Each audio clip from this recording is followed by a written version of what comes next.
जी news के पास archaeological survey of India यानी ASI की वर्ष 1862 से लेकर 1865 तक 3 वर्षों तक देश के कई हिस्सों में किए सर्वेक्षणों की रिपोर्ट है, जिसके लिए एएसआई के संस्थापक और तत्कालीन प्रमुख अलेक्जेंडर कनिंघम ने मथुरा जाकर शाही ईदगाह का भी सर्वेक्षण किया था।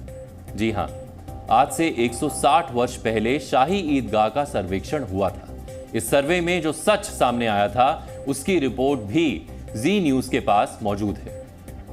रिपोर्ट के पेज 235 से 237 तक अलेक्जेंडर कनिंघम ने शाही ईदगाह का सर्वे करते हुए कहा कि मथुरा के कटरा बाजार के बीचों बीच एक मस्जिद है, जिसे लोग कहते हैं कि इसे औरंगजेब ने केशव राय या केशव देव मंदिर को तोड़कर बनवाया था।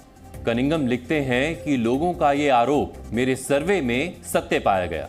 मस्जिद की दीवारों पर लिखे कई देवनागरी लिपि के अक्षरों को मुस्लिमों ने काटकर हटा दिया।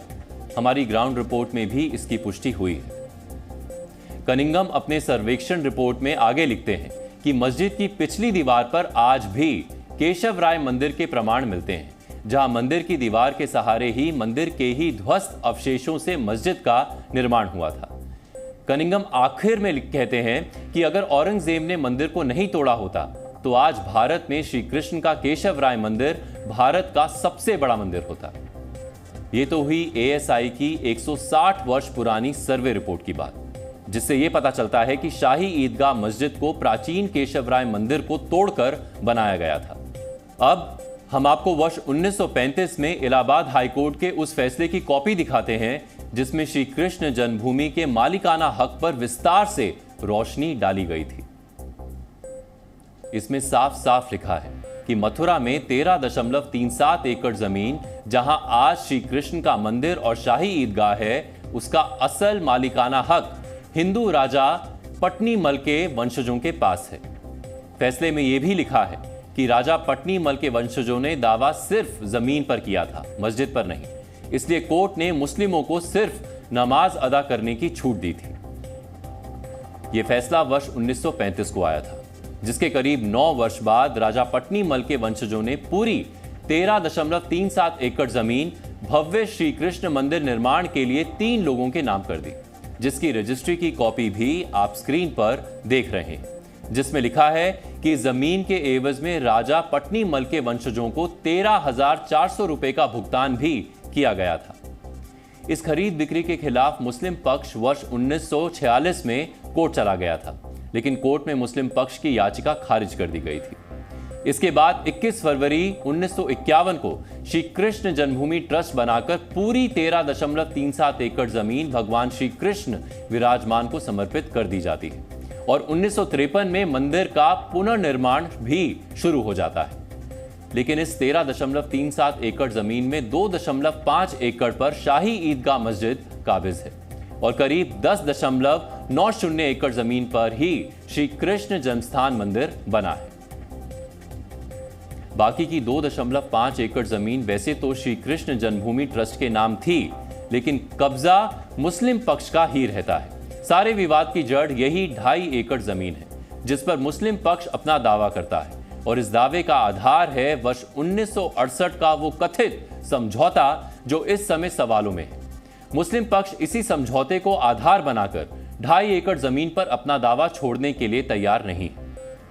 अब आपके लिए जानना जरूरी है कि आखिर 1968 का समझौता क्या था, क्योंकि यही समझौता है जो मौजूदा विवाद की सबसे बड़ी जड़ है। इस समझौते में 2 बातें बेहद अहम हैं।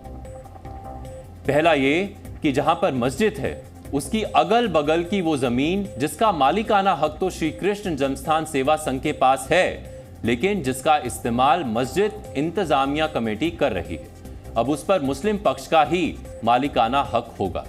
इस आधार पर मुस्लिम पक्ष 2.5 एकड़ जमीन पर दावा करता है।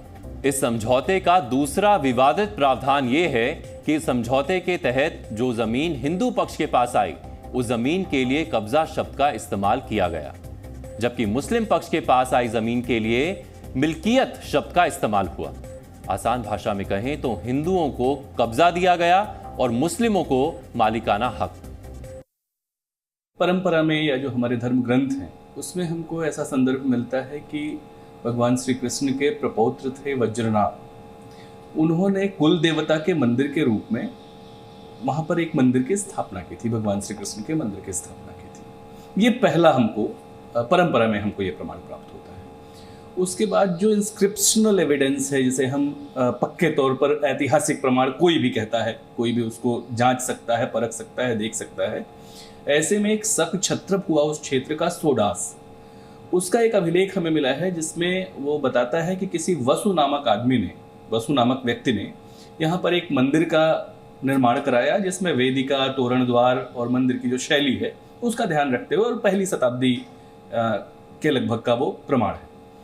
उसके बाद फिर चौथी शताब्दी, 5वीं शताब्दी में, खासकर चौथी शताब्दी हम लेके चलें, चंद्रगुप्त विक्रमादित्य ने वहां पर फिर एक भव्य मंदिर का निर्माण कराया। जो मस्जिद की भूमि है वो निश्चित रूप से वो मंदिर को तोड़कर बनाया गया मस्जिद है, वही भूमि है जिसके सारे ऐतिहासिक प्रमाण से लगायत राजस्व के जो प्रमाण हैं, जो खतौनी हैं, जो उसके रेवेन्यू रिकॉर्ड्स हैं, उन सब जगह आपको ये बहुत स्पष्ट तरीके से ये दिखाई देगा कि भगवान श्री कृष्ण के मंदिर के हिस्से पर ही, जहाँ पर संभवतः गर्भगृह था, उस हिस्से को ही तोड़कर वहाँ पर उस शाही ईदगाह मस्जिद का निर्माण किया जा रहा है।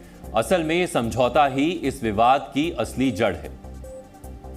शाही ईदगाह मस्जिद की इंतजामिया कमेटी वर्ष 1976 में इसी कथित समझौते को लेकर मथुरा नगर पालिका के पास जाती है और उससे 2.5 एकड़ जमीन जहां मस्जिद है उसे मस्जिद इंतजामिया कमेटी के नाम करने का आवेदन करती है, लेकिन मथुरा नगर पालिका इस समझौते को ही खारिज कर देती है। हमारे पास मथुरा नगर निगम का वो डॉक्यूमेंट भी है जिसमें खेवत संख्या 255 जहां शाही ईदगाह मस्जिद बनी है उस जमीन का मालिक श्री कृष्ण जन्मभूमि ट्रस्ट लिखा हुआ है, जिसका सबूत आप अपनी टीवी स्क्रीन पर देख रहे हैं। इसके अलावा हमारे पास वर्ष 2015 का उत्तर प्रदेश सरकार द्वारा वेरीफाइड खतौनी की भी कॉपी है। यहां भी खेवत संख्या 255 का मालिक भगवान श्री कृष्ण को ही बताया गया है।